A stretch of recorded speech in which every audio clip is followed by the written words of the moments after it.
Hi guys! So, ngayon dayuhin natin tong Veriato Falls. So, before that, makikain muna kami. Ayan yung friend ko, nakikain kami dito sa aming kamag-anak dito sa Barangay Veriato. Ayan, shout out mga auntie at tito. Ayan, thank you sa pag-invite. So, ngayon guys, is pupuntahan natin ang dinarayong Veriato Falls. At alam nyo dito guys, is free lang talaga dito. Wala kayong babayarang entrance. Bahala na lang kayo kung saan kayo pupwesto dyan. So, dito ay naghahanap-hanap ako na pwede pagpwestuhan. Pero, talaga nandito na kami sa gilid. So, pinapass forward ko lang.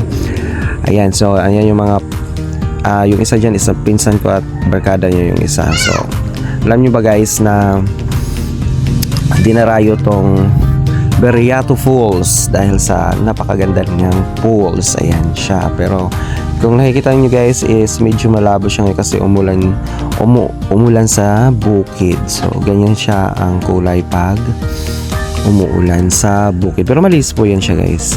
Hindi lang kami naligo. So, hanggang dito na lang guys. Salamat!